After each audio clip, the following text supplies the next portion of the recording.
Hey guys, this will hopefully be my last video where you won't be seeing my fugly face, so please bear with me. But I still hope that these commentary videos are entertaining in a way. I don't know, but today I will be giving you my brutally honest, unpopular opinions on makeup products and brands. And mind you, these are just opinions, not facts, so please don't get offended if I drag your favorite brand through the mud. So, without further ado, let's get on with the video. So the first one is pop of color. I have mixed feelings about companies adding a pop of color in their nude or neutral eyeshadow palettes because it's one thing if it's a matte shade. You can always buff it into your crease slightly for a different take on a regular neutral eyeshadow look. But if it's a shimmery pop of color, it makes absolutely no sense. It makes the color story on the palette look messy, according to me. It's as if they're saying, yeah, all these other matte and shimmer shades will give you a basic everyday look, but we are giving you this one shade that you will barely use just to have it in hand in case you want to go crazy.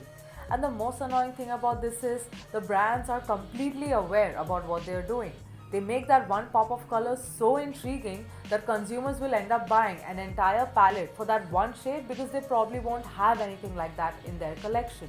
But the thing is, they probably already have the other basic shades that come in the palette, in other palettes that they own. So this whole purchase was basically a waste because they paid triple the amount for that one damn color. A lot of people will try to justify this by saying that it's a subtle way to spark creativity in people, and I'm sorry, but that's just a bunch of malarkey because how creative can you get with your eye looks with one shade? Are you kidding me? It's really unfair and extremely redundant, but a very clever marketing tactic, I might add. And this is definitely something that only consumer based brands tend to do. A pro artist brand would never do this, and that says a lot. Getting base products wrong. We've all already discussed in detail about brands not expanding their shade ranges for base products like foundations, concealers, and powders. And it was Fenty Beauty, which is a makeup brand owned and founded by Rihanna, in case you didn't know.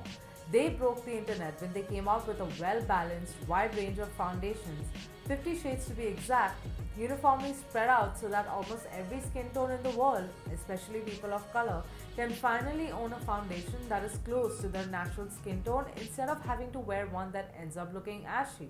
A lot of brands afterward tried to follow suit and come out with their own wide range of foundations, but very few of them have been able to hit the benchmark that Fenty had already established. For example, the very popular yet controversial brand Morphe came out with 60 shades of foundation probably a year after Fenty, if I'm not wrong. And everybody got really excited because since it's Morphe, it'll be half the price of Fenty. But guess what? The reviews came out, and it turns out they got the undertones in their formula all wrong. They were either too yellow, too orange, or extremely ashy or grey. And that's where Indian brands come in as well.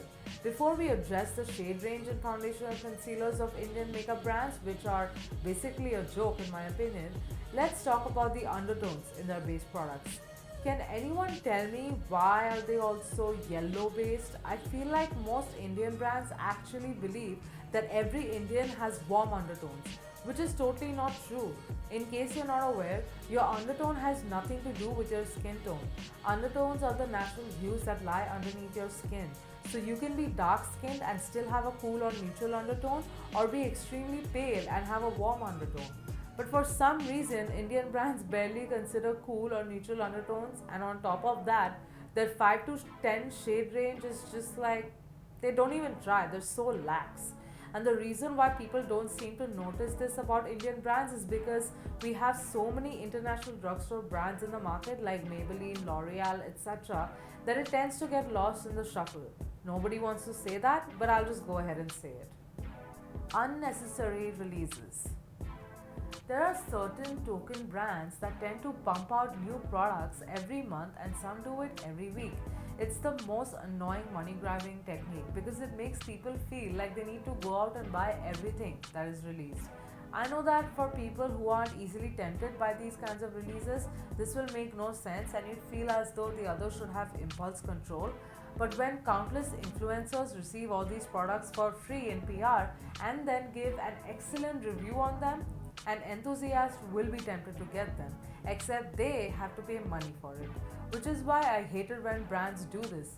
Colourpop is one brand that does this a lot, but they do it almost every week, and it has even started to bother influencers at this point. There should be a little bit of suspense and an element of surprise before a new release, because that way it'll be a lot more fun and intriguing to consider spending our hard earned money on it. Nykaa releases a lot of products too, but some are so redundant that I can't even begin to describe. For example, they recently released deodorant sprays and jade rollers. I don't know how any of those things are absolutely necessary. I mean, people are becoming more and more aware about how aerosol sprays are definitely not good for the skin, and jade rollers, well, only the creme de la creme of the society would genuinely need one. Well, I'm not gonna lie, I would buy myself one too, but only if I just happen to have spare 2000 bucks lying around. Not right now, in the middle of a pandemic. Nobody needs it. If brands focused more on taking the time to manufacture good quality, useful products and release them after they have been tried and tested instead of pumping out redundant products every other day, the world would be a better place. Pointless pride. New and popular brands are little by little creeping into the Indian market, but of course, there's a catch. We never get to experience the thrill of purchasing their newest releases. If we want them, we have to ship them internationally. Huda Beauty is one brand that has flourished really well here in India, yet we get her newest releases a year later. Her original 4 filter foundation has a very heavy scent that a lot of people don't like, but she recently came out with something called a 4 filter skin finish foundation stick that influencers claim are a lot better than her previous foundation when it comes to the formula, and they're unscented, which would be great for people sensitive to fragrances in products, but guess what? It'll take months to reach us. Similarly, she released a new eyeshadow palette called the Naughty Nude, which has a shade that triggers my trypophobia and which influencers claim isn't even anything special, but that'll take years to get to us as well. Not that I'm interested in the palette because it literally looks like she picked and chose different shades from her existing palettes and slapped them onto this new palette, with the exception of that one new shade that looks like how coronavirus would look in a petri dish. But you get my point. We are an afterthought. Nobody cares if we get our hands on their products. Similarly, with brands like Anastasia Beverly Hills and Farsali, why is it that we only have their worldwide best selling products available to us? What about the newest releases? Do we keep watching American influencers enjoy them and finally be able to get our hands on them after they have already become obsolete? I don't know. Charlotte Tilbury is set to hit the market by the end of this year, so I don't know what is taking the other brands so long. Not that I expect Charlotte Tilbury to get her new releases for us either, but what can we do? We don't have Caucasian people in our country, so screw what we want. That was extremely chatty, but I hope you liked this video. I will be back to regular programming from Wednesday, so thank you for cooperating and still choosing to drop by.